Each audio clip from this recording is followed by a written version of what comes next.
Hello, political philosophy students. My name is Garrett, and today I will give you a presentation on Plato's Republic. First, I will talk about Socrates' concept of justice.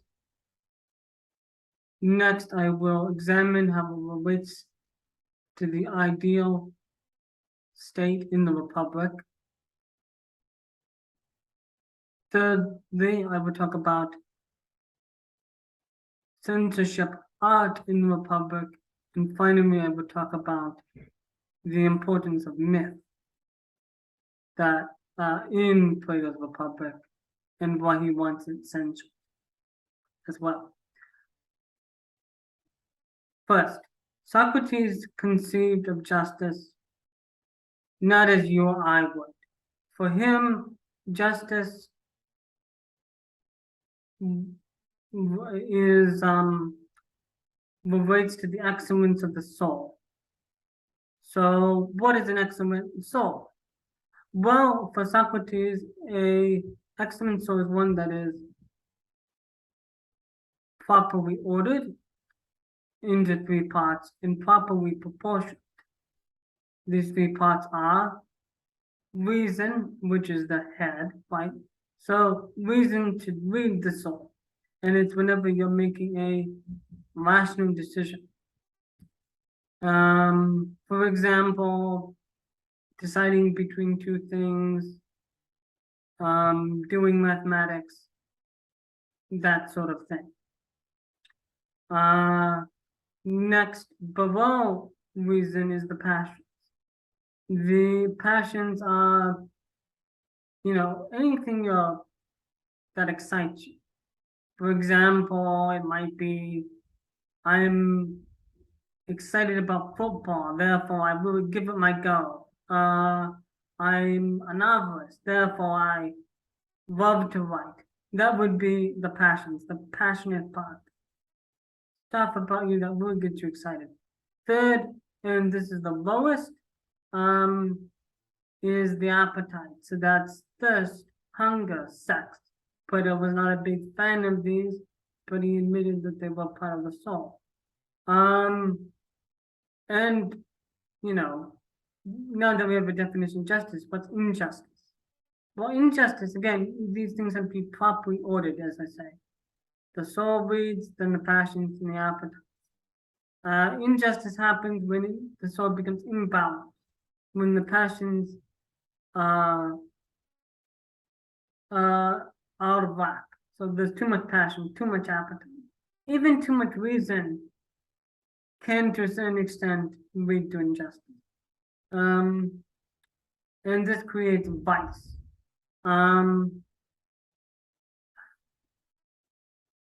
Second, now that I've examined justice, how does Socrates' conception of justice lead to the ideal state? Well, so for Socrates, we've got this soul. So he thinks that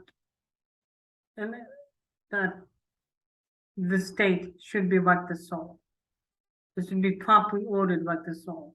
This is because in order for a person to be just, they must come from a just state. And what does a just state look like? Well, just state is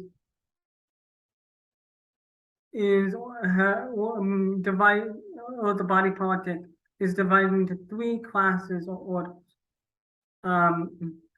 The first class, the leader class, are the guardians, and the guardians are further divided into philosopher, kings, administrators, and then warriors. And by the way, all of these classes or orders have divisions. Guardians is just the most defined. The silver class is the farmers, right? And then the bronze class is the artisans and merchants. Why is this the case? Well, artisans tend to produce frivolous things that only the rich need, according to Socrates. And merchants just buy and sell. They don't produce it. So again, third thing, now that we've looked at what the ideal state is, why do you need censorship? Well, you need censorship, especially of art, because art can inflame the body politic. It can inflame the souls of individuals, and by doing that, inflame and disorder the body politic, of which those people are members. And Plato was very well aware of this. Plato had been a aspiring poet in his youth. He knew how art could disrupt people's souls, let's say. So, for example, imagine you're doing some poetry. And you're reading a poetry and you read about love.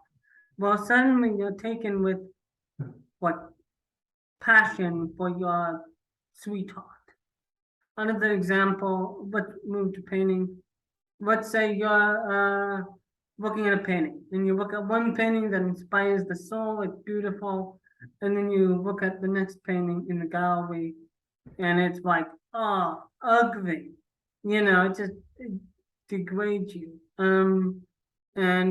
Yeah, so that's an example of power. And these things have to be censored, like, in order to make sure the body politic is ordered correctly. Finally, I want to take a look at myths. Now, Plato believed not only that you should censor, like, you know, art and poetry and painting and novels, let's say, but you should censor myths as well. In fact, he wanted to ban the Odyssey and the Iliad.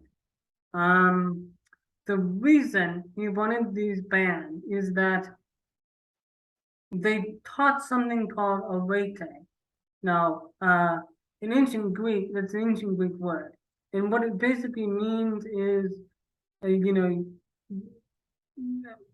the Odyssey gave people the desire to go out and accomplish great deeds for themselves and their family.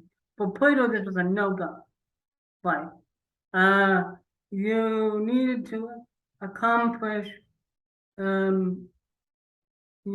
things for the state, for the glory of the state. And also, a lot of Greek myths taught that the gods had sex with each other, had sex with mortals, fought each other. No, Plato says. Socrates says. Only the gods are virtuous. They don't do these things. And so, again, if Plato had had his way, and we what a few of his myths in the Republic, they're myths that he kind of made up. So if he'd had his way, they would create a new Greek myths. That would be different. So that's why myths are censored. In conclusion, I want to ask you this question, students. I'm a student, but you know, I've been talking about censorship, and you understand why Socrates wanted to censor stuff. Do you think he's right or do you think he's wrong? Like, we have people on the left and the right, they want to censor for different reasons. People on the right want to censor anything that they feel disrupts the national story of America, like impedes on that. People on the left, if it's like hate speech. These are debates that we have. And so we need to look at them public critically, right? Because Socrates is giving an argument. And just what do you think of it? And that's all I have.